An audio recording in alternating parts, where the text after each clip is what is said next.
Let's take a look at the situation of rolling two dice and looking at all the different possible outcomes. On your first dice, you could have the numbers 1, 2, 3, 4, 5, or 6 showing up on them. And then you could also have those numbers showing up on your second dice. So when you look at all the different possible combinations, you could have a 1 and a 1, a 2 and a 1, a 3 and a 1, a 4 and a 1, a 5 and a 1, or a 6 and a 1. Or instead of your second dice always being 1s, your second dice could always be 2s, and so then you'd have all those 6 possible combinations. When you look at all the different pairs going on up here, there's a total of 36 different pairs. They're all equally likely to occur.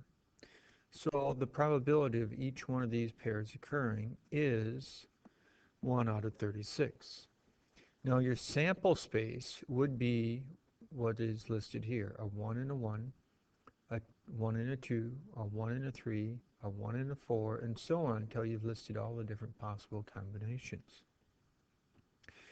Now, suppose you wanted to look at the sum of your two dice being 5. The sum of your two dice being 5, that's this pair, this pair, this pair, and this pair.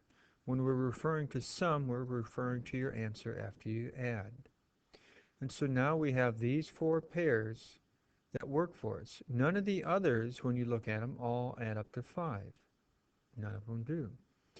So we look at the probability of that first one, that's 1 out of 36. Probability of this one's 1 out of 36. Probability of this one's 1 out of 36. Probability of this one's 1 out of 36. So you could add 36 together 4 times, or just go 4 times 1 out of 36, and you get 1/9. Or if you write it as a decimal when you divide, you get 0.11. Now, the probability is what Las Vegas is built on, or any casino for that matter. They go ahead and make sure that the house, meaning the people that run the casino, always end up winning more than the individual players do. You might have an individual player that brings in a lot of, or wins a lot of money for themselves, but on average, the typical person is going to lose money, and that's how the casinos earn money and bring in money, and that's what they're looking for. So let's go ahead and consider a situation where we're dealing with 3 kids. You could either have boys or you could have girls. We know that for any one kid, the chance of getting a boy or girl is 50% or 0.5. So when you're dealing with how many ways you could have your 3 kids occur in a family, you could have 3 boys, or you could have 2 boys and then a girl, or you could have a boy and a girl and a boy, or a girl first and then 2 boys, or you could have 2 girls and a boy, or a girl followed by a boy, then a girl, or you could have a boy followed by 2 girls, or you could have all 3 girls. If you have 8 possible outcomes here, they're all equally likely to occur, so your probability of each one of these occurring would be 1 out of 8. Now suppose your couple wants to have, say, X number of girls. Well, the number of girls you could have would be 0 girls, meaning they had all boys, or you could have 1 girl, or 2 girls, or all 3 girls. So you could make yourself a chart down here where X is representing the number of girls. Well, the only way to have no girls, that's when you have all boys, that's 1 out of 8. Then, how could you just have 1 girl? That would be this one here, or this one here. So there's 3 out of the 8. How could you have 2 girls? Well, that would be these 3 right here. So that would also be 3 out of 8. Or there's all girls for your 3 girls, and that only happens once. So suppose you wanted to know the probability of X being 1. That means 1 girl. That's your 3/8. X being 0, the probability of 0 girls, that's what we have here of 1/8. Let's take a look at a continuous sample space. In other words, a continuous sample space, there's too many numbers to list. So instead, we actually list an interval or give an interval because considering the numbers between 1 and 0, there's infinitely many numbers there. So you can't list them all. So your sample space, you're going to just say are all the numbers between 1 and 0. Now, these numbers are uniformly distributed. If you take a look at the idea of a density curve, you know your density. The area needs to add up to 1. So if you're 1 wide, for your area to be 1, you'd also have to be 1 high. Now, they're all uniformly distributed here.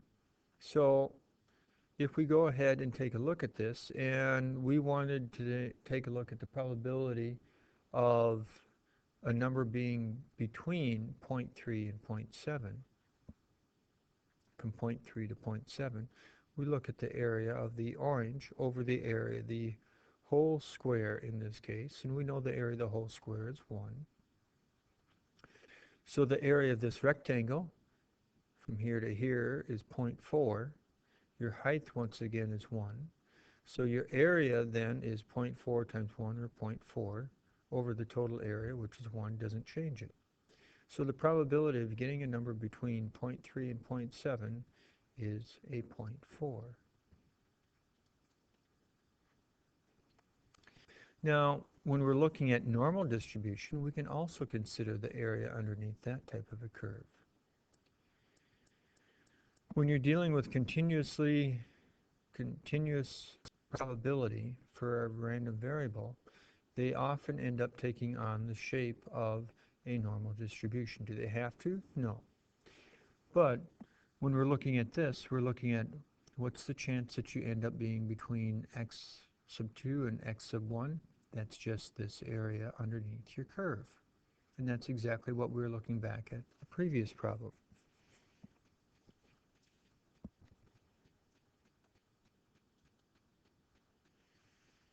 Now let's consider those intervals again in a continuous sample space. Suppose we wanted to find the probability that you were going to select a number that's smaller than a half but larger than 0.8. That would be the area of this first one, which is 1/2 by 1, so it's a half, plus the area of this one here, which is 0.2 wide times 1, or 0.2. So the area of either one of these orange regions added together is a 0.7. A half plus a 0.2 is a 0.7. Now you could actually go ahead and just figure out the area in between and subtract that from 1. That would also work. The area in between is, for the white, would be a 0.3 wide and 1 high, so it would be a 0.3, and then you'd have to subtract that from the whole area, which is 1. And 1 minus 0.3 is your 0.7 that we were just talking about. Now, keep in mind one thing. If you include 0.5 or don't include 0.5, really doesn't make a difference. And that's what we're showing over here. If you include your endpoints or don't include your endpoints, you really end up getting the same probability. So let's consider we take any two numbers between 1 and 0, and we add them together. If you add any two numbers together between 1 and 0, their sum ends up going from 1 all the way up to 2, and it ends up forming a triangle. Now, we know our area has to add up to 1. If your base is 2, you then really have to be a height of 1, because the area of a triangle is 1/2 your base of 2 times your height. And half of 2 is 1 times 1 for your height is 1. Now, let's take a look at this. Suppose you wanted to look at the probability that you add two numbers between 1 and 0 together, and they end up being smaller than 1. That's this part of your triangle. Well, this part of your triangle is really just half your triangle, so it would be 0.5. Well, what would be the probability that you're ending up being less than a half when you take your two numbers and add them together that are between 0 and 1? That would be this area of the triangle. And you might be wondering, how are we coming up with this?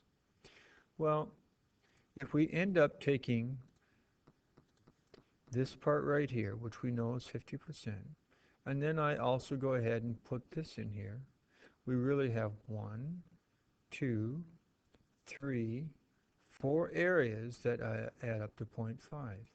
And if you take your 0.5 and divide it by 4, that's where that 0.125 comes from.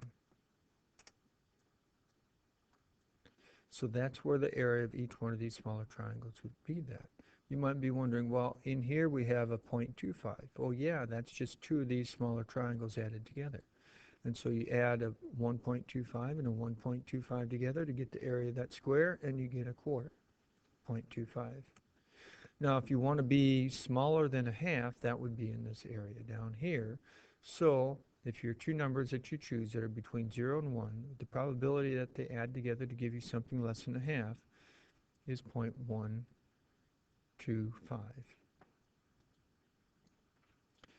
Now, when we're dealing with normal distribution, we can use what we learned in Chapter 3 to help us out when we're dealing with our probability curves.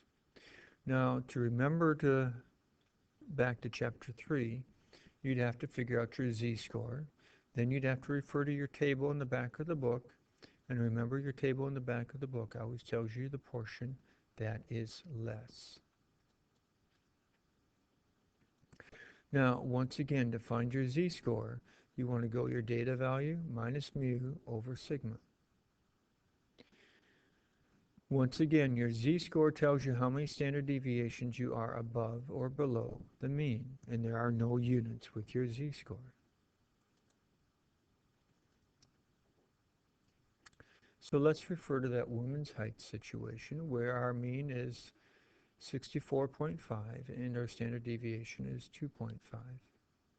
We want to know what portion is between a 57 and a 72.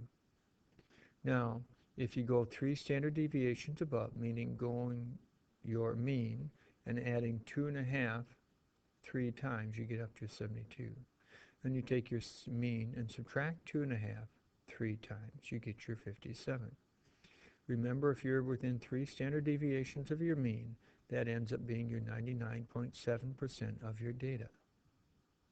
So we would say 99.7% of the women are going to be between 57 inches and 72 inches. Well, what would it be if you were looking for the percent of women that are between 68 inches and 70 inches? Well, we'd have to figure out the z-score for each one. Here's your z-score formula. So you're going to go your 68 minus your mean over your standard deviation. That gives you a z-score of a 1.4. Then we got to do that also for your 70.